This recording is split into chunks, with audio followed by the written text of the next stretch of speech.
All right, guys, here we are in the last translation of stage 15. It's a little bit long. We've got two separate slides, so we'll have to try and rush through it a little bit. So I probably won't do the full explanation of every single sentence, but hopefully you'll get the gist of it. All right, so let's jump into it. Procul in mare erat saxum ingens. So afar off in the sea was a huge stone. In mare, right there, is the only thing that's really difficult. So in mare is in plus ablative. Mare is a third declension third declension noun. And as I said, 15 has a lot of strange third declension nouns. And mare is one of them because it's a subset of the third declension called a pure I stem, and it's a less frequent form. Now, you would usually expect that the ablative of mare would be a short E, but this is a long I. There is a short E form of the ablative that does occur.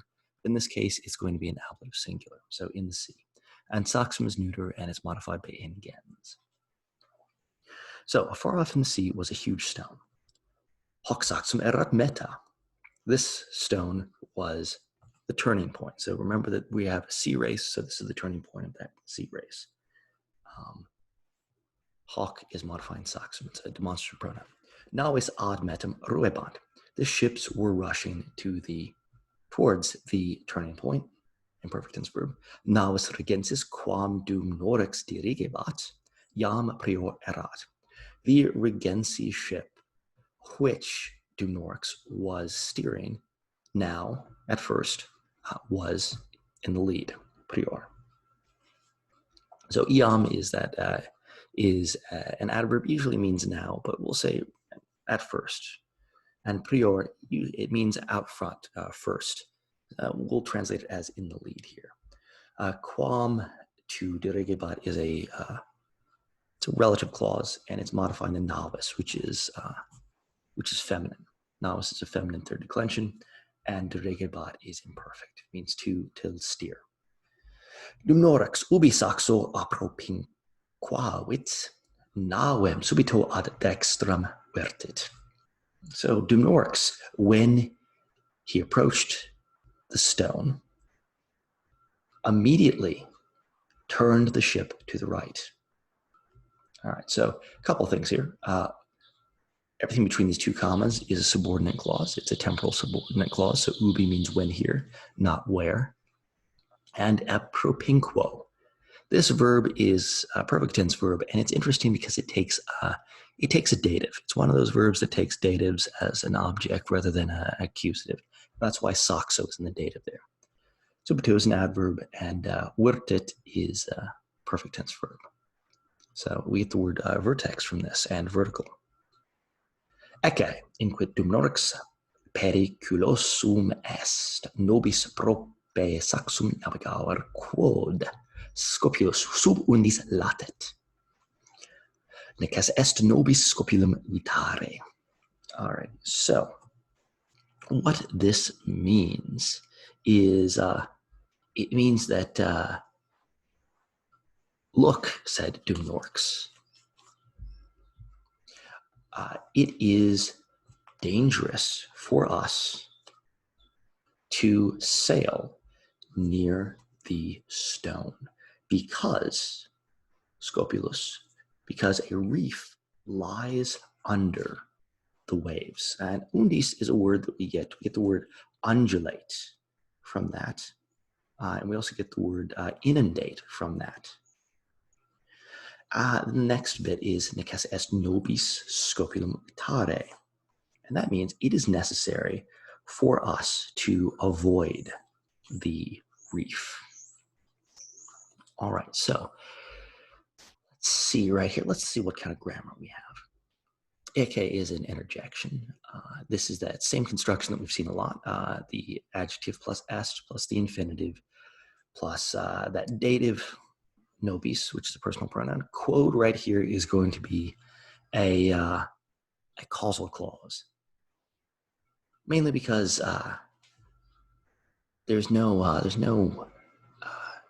direct object or anything in the neuter. Well, there is periculosum, but it's not going to be modifying periculosum. So it doesn't make sense to have this as a relative clause. It'll be a causal clause. Also, we can tell because usually relative clauses are right next to the nouns that they modify. Sub takes an ablative. Latet is lies. It's a present tense verb. And nikas est, again, is that same construction plus the infinitive plus the accusative direct object of that infinitive. Bellimicus tamen qui scopulum ignorabat cursum rectum tenebat. All right, so Bellimicus, however, who was ignoring the reef, was holding a straight course. All right, tamen, it means however, it's an adverb. Qui is a relative pronoun, so everything between the two commas is a relative clause that is referring back to Bellimicus. That's the antecedent. Both of these verbs are imperfect. And cursum rectum means that he was just going straight ahead, right? Amici clamavit, nos vincere possum, quod dumnorix ad dextram abit. Hi regensis sunt timidi, facile est nobis vincere, quod nos sumus ultior. All right. And this means, friends, he shouted, we are able to win because Dumnorix went to the right. These regensi are scared. It is easy for us to win because we are braver. Alrighty. So amici is going to be vocative. It's a direct address because he's addressing his friends, his troops. Clamavit is perfect tense. Nos is the subject of possumus. And possum is taking this complementary infinitive. Quod is going to be a causal clause because there's no word that could be its antecedent, and also it makes more sense in the context to say because. Abiit is a perfect tense verb from ab eo, so to go away. He is a demonstrative pronoun modifying regensis, and timidi is a predicate nominative that goes with that nominative plural, third declension regensis.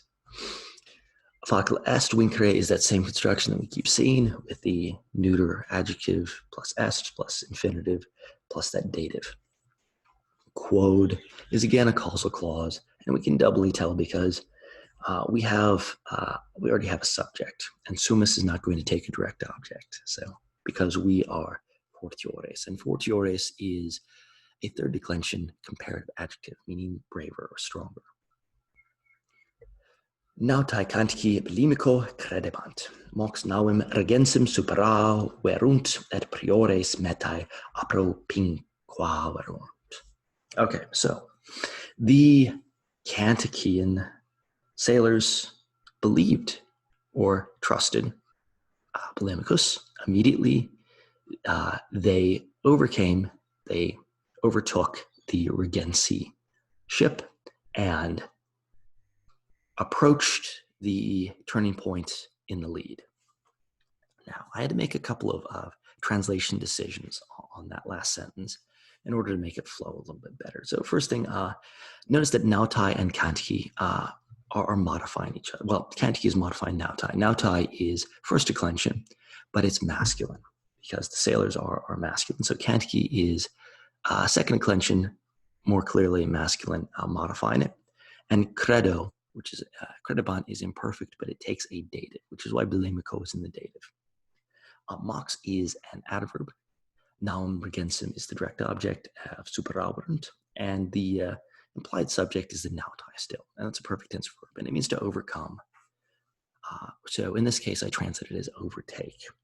And priores is actually functioning as the subject of apropinquaverunt, but I translated it as in the lead. It literally means the ones out front, the leaders. But it doesn't make sense to say leading or leaders, they approached the meta, the turning point. You could say leading, they approached the turning point. And remember that apropinquo, which is it's perfect tense here, it takes a dative object, which is why meta is a dative singular.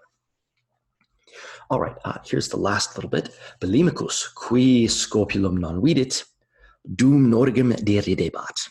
So, Bellimicus, who did not see the reef, was making fun of Dumnorix. All right, so we get the word deride from deridebat. It's in perfect form here. Qui, all the way to vidit, is a relative clause. It's modifying, or not modifying, but it's referring back to Bellimicus. Bellimicus is the antecedent of qui, and qui is masculine singular. As a result of it referring back to Bellimicus, it is the subject of vidit. Subito navis cantica in scopulum incurrere. Suddenly, the Cantican ship ran into the reef. All right, subito is an adverb, and navis is feminine. You can tell because of cantica, and it's the subject of incurret. Nautai parteriti clamaverunt aqua navem complebat. The sailors shouted, terrified, or the terrified sailors shouted, either is a correct translation. Water was filling the ship. All right, so we can also doubly tell that nautai is masculine because properity, which is a masculine adjective, is modifying it. Clamaurent is a perfect tense verb. Aqua is the subject of complebat, and it's an imperfect tense verb, and naum is the direct object. Bellimicus et cantici nihil facere poterant, navis mox submersa erat. So Bellimicus and the Cantici were able to do nothing. You could translate this as Bellimicus and the Cantici were not able to do anything, but more literally is they were able to do nothing.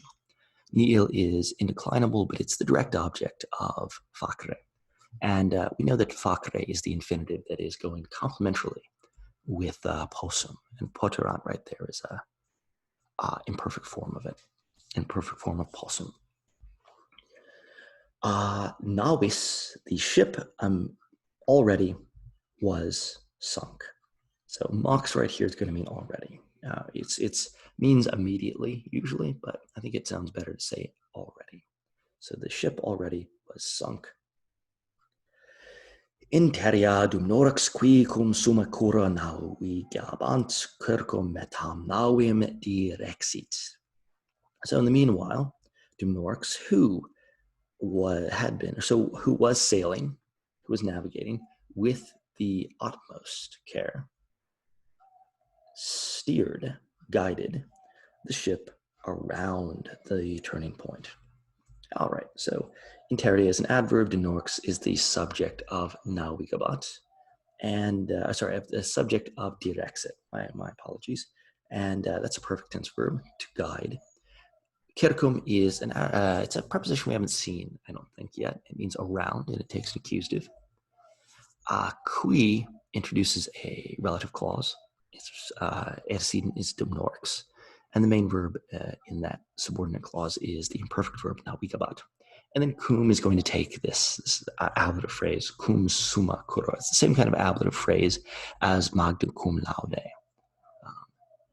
So it's with the utmost care, with the greatest care. Navis ad litus in columis pervenit. So the ship returned to the shores, or arrived at the shores safe.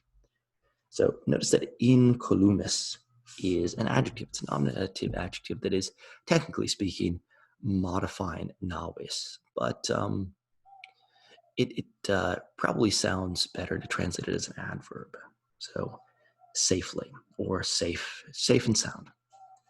And ad plus litus. Remember that litus is that fourth declension. So this is an accused plural. And pervenit is perfect.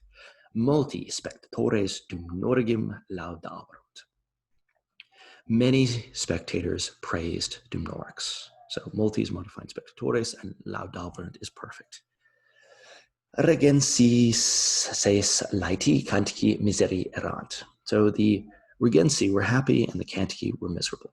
So notice that there's only one errant, but we would be expecting there to be another errant between regensis and laeti. These are both nominative plurals, although regensi is third declension and laeti is second declension. Errant is imperfect.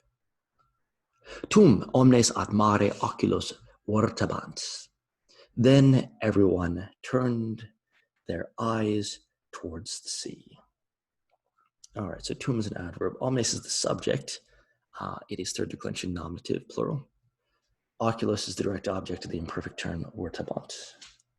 And we get the word convertible from this, by the way. Notice that I talked about how mare is a strange third declension pure I stem, and how it doesn't really follow some of the same rules. We would actually expect ad marem there if it were a regular third declension, but it's not. And so mare is an accusative neuter singular form of mare. It's the same, oddly enough, in the nominative. Because it's a neuter, it's going to have the same form in the accusative and the nominative. Difficula erat eis nautas videre, quod in undis natabant. So it was difficult for them to see the sailors because they were swimming in the waves. Difficula erat, so it's the same construction as difficula est, except instead of est being present tense, it's imperfect. And notice that it's taking that infinitive and it's taking this dative, eis. It was difficult for them. We haven't seen this construction take a dative form of is id yet, but now we do. And we can see that it can use any form of the dative, even with nouns that are not pronouns. And eis is referring back to the omnes, which is everyone who's looking on the shore, so all the spectators. So it's referring back to these guys. Nautas is the direct object, videre, and quod right there is going to be a causal clause. So this is why it was difficult. Notice that a lot of these constructions of est plus an adjective are going to take causal clauses that are explaining why the situation is difficult or correct or incorrect. And natabant is an imperfect tense verb. Omnes tamen bellimicum videre poterunt, quod in sumo saxo sedebant. So everyone, however, was able to see Bellimicus because he was sitting on the top of the rock. All right. So omnes is again the subject. So it's not modifying anything. It's just standing as the subject by itself. It's third declension nominative plural of taking the subject of it's the subject of the verb poterunt, which is from possum. It's imperfect. And possum is, of course, taking this complementary infinitive, which is in turn taking bellimicum as a direct object. Tamen is an adverb. Quod is a causal clause. And in sumo saxo, that's a locatival ablative. Notice that I said on the top of the rock. Literally speaking, it's on top, on the summit, the rock summit. Probably the best way to, if you're going to be literal, it's on the rock summit. But sounds a little bit awkward in English. And sedebat is imperfect. Maridus ad saxum haerebat. So wet, he was clinging to the rock, et auxilium postulabat, and he was demanding help. So he was wet, he was clinging wet to the rock and demanding help. All right, so maridus is technically speaking the subject of haerebat. It's describing how he is, though. It's technically speaking an adjective which is standing for a noun, and this is called the substantive adjective. And it's describing Bellimicus, but Bellimicus is not explicitly stated because he's already referred to in the previous sentence.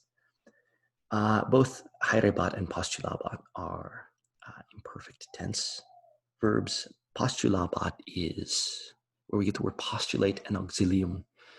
Auxilium means aid. It means aid or help, and we get auxiliary from this. All right, that's the end of stage 15. I will see you guys again in stage 16.